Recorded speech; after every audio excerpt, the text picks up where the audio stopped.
Alrighty, everyone. Ernest has released his brand new full-length studio album, Flower Shops the Album, and it is time to talk about it. Ernest Keith Smith, better known as simply Ernest, is a country music singer-songwriter from Nashville who has had quite the unorthodox career path leading up to this latest LP. Born and raised in Nashville, Tennessee, he actually started out with an interest in hip-hop, which led him to releasing a few country rap singles, Dope Man, as well as a more southern pop track, Bad Boy, both of which require some internet digging to come across.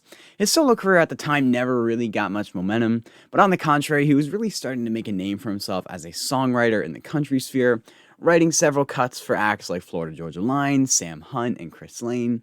In 2019, he revived his career as an artist, releasing his debut album, Locals Only, which was a super chill, breezy pop country album with a lot of beachy influence. In terms of performance, it didn't really spawn any hits, major or minor, and to this day, some people really like it, some people really don't. Personally, I'm quite a big fan of the project on the whole, and I've been pretty vocal about that in the past. But his big break, the TSN turning point of his career, came in the form of a little lesser-known underground album last year you may or may not have heard, Morgan Wallen's Dangerous. Ernest was credited as a co-writer on 9 songs, including some of the bigger hits like More Than My Hometown, Wasted on You, and Somebody's Problem. From there, over the course of 2021, Morgan, Hardy, and Ernest began forming this brotherly trio, and as a result, Ernest's solo career really began getting a lot more attention. He put out American Rust in the summer of 2021, which granted never really took off, but a lot of people, myself included, really enjoyed. But the floodgates were opened wide on New Year's Eve when he put out his hit single and title track of this new album, Flower Shops, alongside Morgan Wallen. Especially over the course of 2021, Ernest's solo career and brand has been growing at an incredibly steady rate, all leading up to this new album, Flower Shops. It quickly became one of the more anticipated albums as of late, but alongside that anticipation also came quite a few expectations and questions. Because although from a marketing and exposure standpoint, it's a massive boost to have Morgan Wallen featured on the lead single and title track of your breakthrough album, it can be a double-edged sword in the sense that you are basically attaching yourself to his name and brand in an attempt to build your own.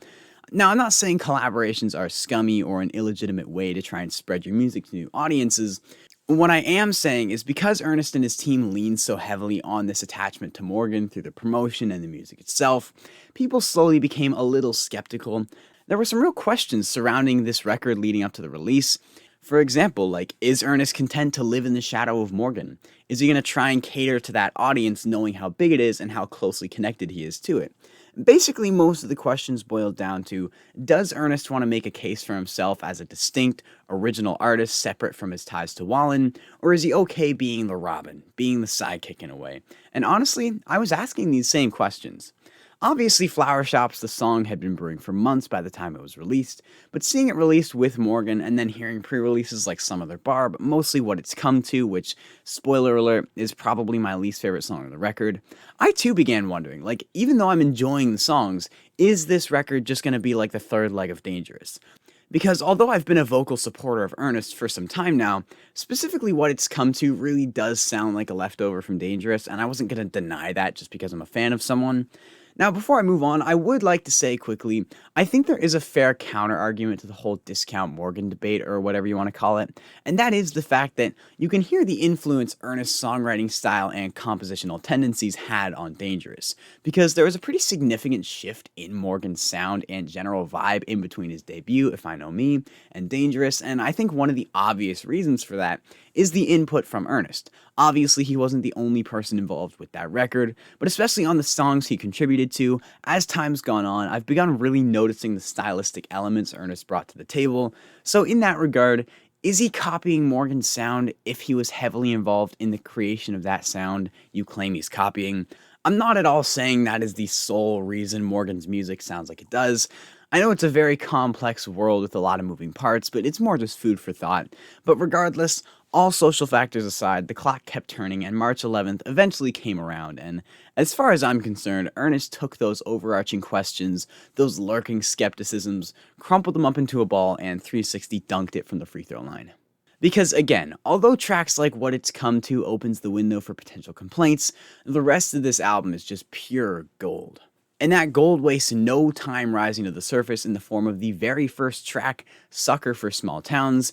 Quick side note, I know some people were saying the intro sounded like more surprise than me, but personally, as I was listening to it for the first time, my mind went directly to one of my favorite George Strait songs, How About Them Cowgirls?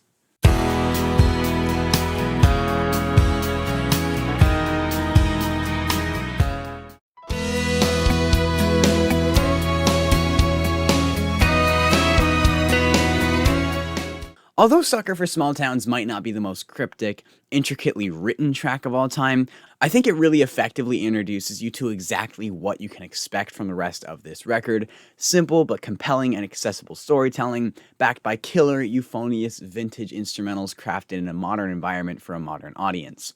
Between the theatrical string sections and luscious guitar layers, the track almost feels reminiscent of the neo-traditional buzz from a few years back, specifically sounding very in line with a lot of what Midland was going for on their debut record On the Rocks in 2017. I draw that connection because, along with How About Them Cowgirls, Sucker for Small Towns gave off very similar energy to the opener of that Midland record, Lonely for You Only, which Midland stated in an interview was intended to pay homage to the father himself, George Strait. Funny how that all comes together.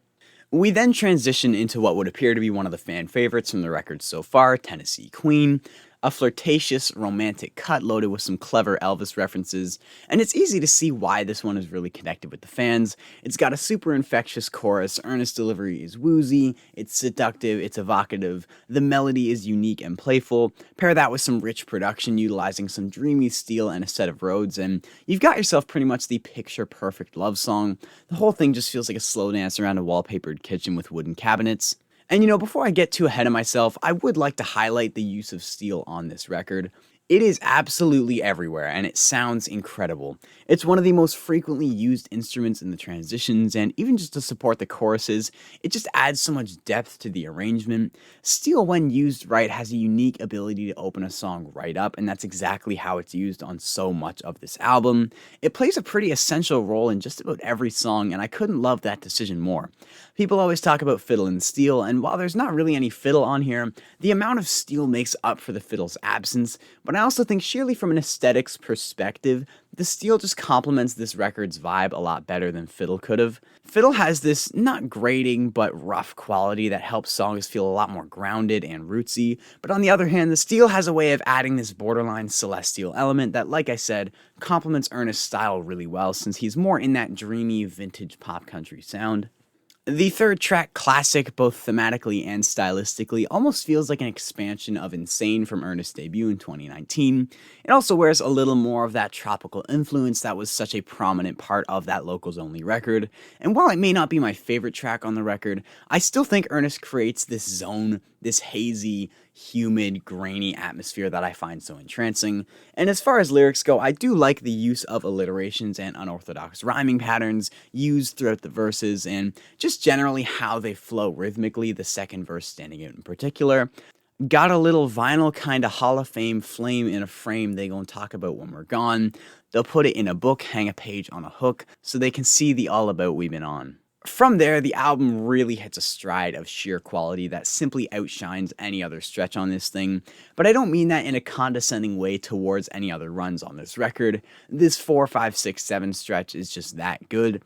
Beginning with Feet Wanna Run, which I've talked about numerous times on this channel before, a super compelling piece of inner conflict that sees Ernest battling between the temptations of living on the road versus settling down, almost like a Miranda Lambert narrative.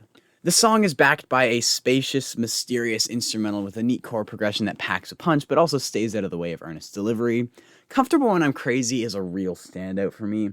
Also one of, if not the most traditional, straightforward country songs on the album. Once again, pairing the acoustic with the steel guitar that just whines throughout. The song is a super deflating ballad about Ernest only feeling comfortable when he's crazy. When he's sober, he feels the pain of what he's done and what's going on around him. But when he's a few drinks in, he starts feeling a little more comfortable. But what does he do once he comes to his senses again? Well, it's time to apologize for the millionth time by taking a trip down to the flower shop, which is obviously the theme of flower shops. Even sonically, those two songs just go hand in hand. Like, he could have meshed them together as like a sweet I Thought You Wanted to Dance, and I wouldn't have complained or even noticed. This provides me with a great chance to mention another thing I think Ernest and his team did really well on this record, and that's the sequencing. Whether these songs were written with the intent of being organized like they were, or they were just strung together in this order, the tracklist does a really good job of actually telling a continuous story about a certain relationship. The album opens with this girl stealing Ernest's heart. Tennessee Queen is them falling more in love with each other.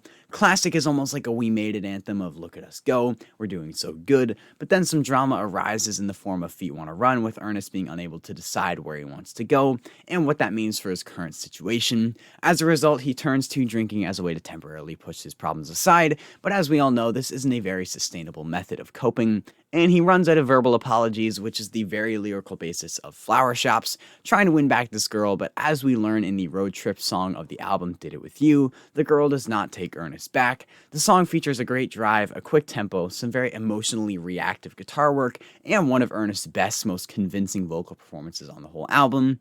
He's left reminiscing, trying to remain in good spirits, saying at least all the things he did with this girl. What it's come to is this moment of Ernest almost confirming to himself that it's over, saying if this is what it's come to, it is what it is and I'm moving on. If You Were Whiskey finds Ernest back in the bar, questioning if there was a world in which the two could have remained together. The whole idea of like, if you were whiskey, I'd still be holding you, almost borders on corny, but when it's delivered with the production it has and the heartbreakingly catchy hook, it's hard not to fall in love with it, and honestly, it's risen to be one of my favorites. The album then concludes with Some Other Bar, which sees Ernest still in this bar, looking for new love, wondering if this girl will return, and they can pick up where they left off somewhere, someday at some other bar. Again, I did a lot of connecting the dots there to help tell this story, but the songs are just ordered in such a way that it doesn't take too much to follow along and see how it all ties together. I'd say my only main criticism of this record is the way it closes. I feel like the sonic focus gets a little blurred, specifically Some Other Bar and What It's Come To feel a little musically dry, especially in comparison to the rest of the album. I also think, although narratively it makes sense, If You're a Whiskey just has closer written all over it. So to finish that song, but then have the album continue with a song as rambunctious and energetic as Some Other Bar, it does feel pretty awkward, but then the acoustic version of Flower Shops really brings everything back down to earth, and in a way feels like more of a fitting closer than Some Other Bar, even though acoustic Flower Shops is just like a bonus track added onto the end. So yeah, overall this album is all I could have wanted and then some. I think Ernest really came through with a cohesive, thoughtfully guided album with a lot of strong points. Vocally, I think it's much improved from his previous stuff with some more experimental articulations, larger hooks, as well as just generally some more expressive delivery in my opinion. The songwriting is absolutely there, even if it's presented in a more digestible and accessible fashion, but most importantly, I do think Ernest made a case for himself as an artist. Outside of some moments here and there, the record does not feel like a shadow or emulation of Morgan Wallen, it feels like Ernest. Are they in similar artistic lanes? Very much so, but I'm happy to report I think Flower Shops, the album, sees Ernest transition into a more mainstream country sound while maintaining originality and distinction. Rating-wise, I think I'm going to give this one a high 8, think like an 8.9. Feeling very good about this one. This record will definitely stand as a force to be reckoned with when it comes time for my year-end lists. Anyways, that is all I've got for you guys today. If you enjoyed this video, be sure to drop a like, it really helps the channel out. If you're new, maybe consider subscribing for more country music content, and if you've been around here for a minute, maybe share this video to someone who may be interested, someone you know who likes this album. Links to my Instagram, Discord, and podcast are down below in the description. Episode 19 of the podcast is out now on all streaming platforms, as well as the official Waves on the Shore YouTube channel, which is linked down below as well. And yeah, until next time, I hope y'all have a great day.